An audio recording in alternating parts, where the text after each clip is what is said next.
सांगितलं ना, निवडणूक आहे ना, 15 तारखेला मतदान आहे. मतदानाकरता आता या भूमिका घ्याव्या लागतात. आतापर्यंत डिवचण्याचं काम केलं. आतापर्यंत उत्तर भारतीय कसे खराब आहेत, मुंबई कशी खराब झाली, मुंबईला कसं सत्यानाश झाला, हे उत्तर भारतीयाला जोडून ते बोलले. आता मतदानाकरता असे बोलतात आहे. त्यामुळं दिवसांनी रंग बदलणारे सरण्यासारखे बोलतात आहे. राज ठाकरेंचे असं म्हणणं आलं की भाजपाने आणि सुद्धा फडणवीस यांनी हिंदुत्व आम्हाला शिकवू नये. त्यांच्या अनेक व्हिडिओ माझ्याकडे, त्याच्यामध्ये अल्लाहू अकबरसाठी ते अल्लाह काय उद्धव ठाकरेशी राजसाहेबांनी युती केली.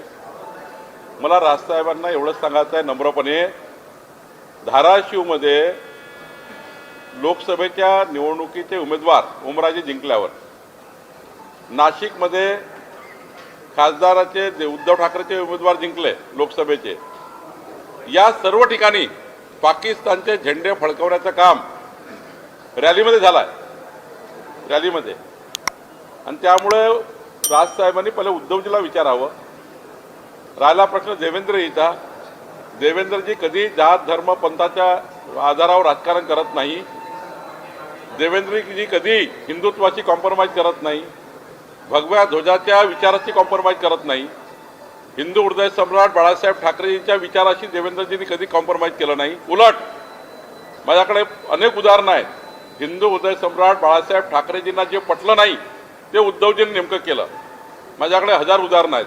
आणि त्यामुळं आता त्यांनी या तोंडाचा वाफा करून काही फायदा नाही. निवडणूक लढा. निवडणुकीमध्ये जरा माहीत पडेल निकालाच्या दिवशी. तुम्ही त्या ठिकाणी किती एल्गार केले तरी काही होणार नाही. सर, ही वेळ का आली? कारण काल चंद्रकांत जयंतींनी उद्धव ठाकरेंना ज्यांनी प्रवेश दिला होता सुरत, त्या आशिष बाबूंच्या उमेदवारीवरती हरकत घेतली. ते व्हिडिओ समोर आलेले आहे. त्यांनी म्हटलं की आपलं उमेदवारी मिळून देण्यात आहे. आशिष बाबूंवरती पाकिस्तान जिंदाबादच्या दंगल देखील राशीद भाऊमुळे औरंगाबादमध्ये दंगल देखील मोठी दंगल झाली होती. मी तेच सांगून राहिलो तुम्हाला. ही याच्यासाठी परिस्थिती आहे की राजकारणाकरता राजसाहेब उद्धवजी वेगळे झाले, आता राजकारणाकरता एक होऊन राहिले.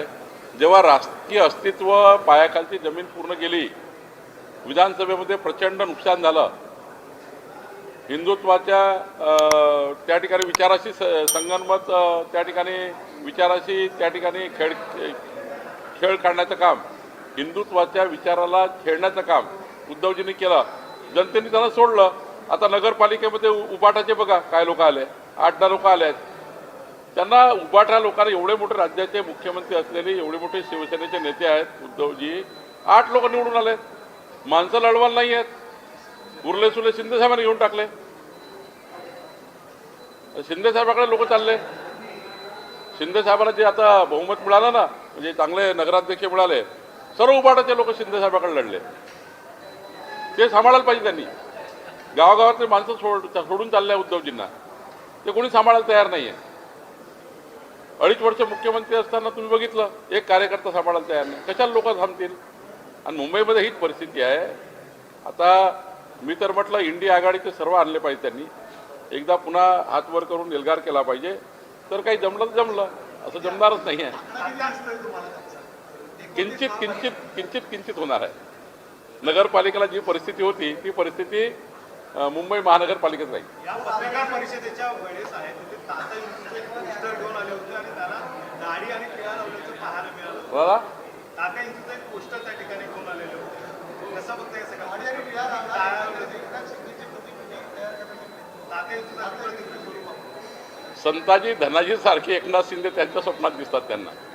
त्यामुळे तसे ते उद्योग करतात आहे.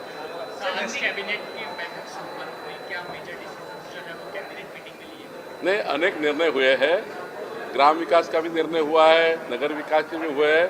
अनेक निर्णय, उसकी कॉपी आपको मिलेगी. लेकिन एक महत्वपूर्ण निर्णय हुआ है कि आज लोकशाहीर अन्नाभाऊ साठे जी, इनका स्मारक धाराशिव शहर में हम कर रहे हैं. धाराशिव नगर पालिका ने इसके लिए जगह मांगी थी.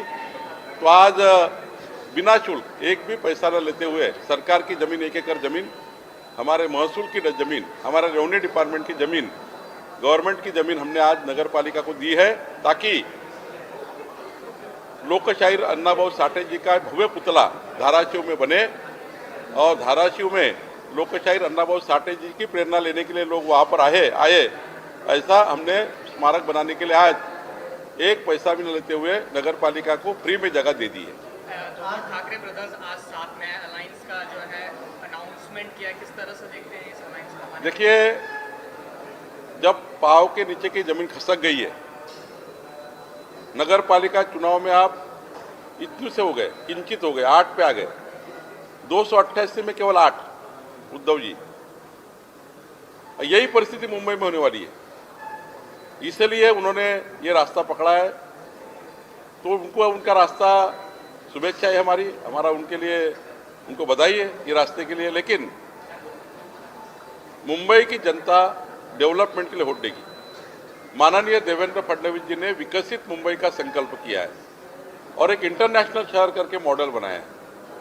वो मॉडल जनता के सामने हम पेश करेंगे और वहाँ पर हमारा जो मैनिफेस्टो होगा, कारपोरेशन का मैनिफेस्टो जो होगा चुनाव का, वो मैनिफेस्टो ही चुनाव जिताएगा। हम इंटरनेशनल सिटी बनना चाहते हैं मुंबई को। मुंबई बदल रही है और जनता को मुंबई को बदलते हुए देखना है, विकसित मुंबई देखनी है। इसलिए भावनात्मक वोट नहीं मिलेंगे, ठाकरे बंधु एक आ गए तो वोट मिल जाएंगे, ऐसा नहीं होगा। जनता ऐसा वोट नहीं देगी, भावना पे वोट नहीं देगी। लोग जनता जैसा महाराष्ट्र में विकास के लिए वोट दिया है, उसी आधार पे मुंबई में विकास के आधार पे वोट मिलेगा। यूपी उन्होंने डिक्लेयर किया, लेकिन सीट जो है अभी तक बताया नहीं गया है और राज ठाकरे ने ये हवाला दिया। उनके पास मुंबई में लड़ने लायक सीटें ही नहीं है, पूरी सीट नहीं लड़ पाएंगे। मुंबई की जितनी सीटें हैं कारपोरेशन की, उतना भी लड़ नहीं पाएंगे। सीटें ही नहीं तो क्या युति करेंगे? तो चुनाव लड़ने के लोग तो चाहिए। राज ठाकरे जी कहते हैं कि हमारे लोग कार्यकर्ता ही नहीं है, चुराने के लोग बाजार में आपको देने पड़ेंगे 1-2 कार्यकर्ता।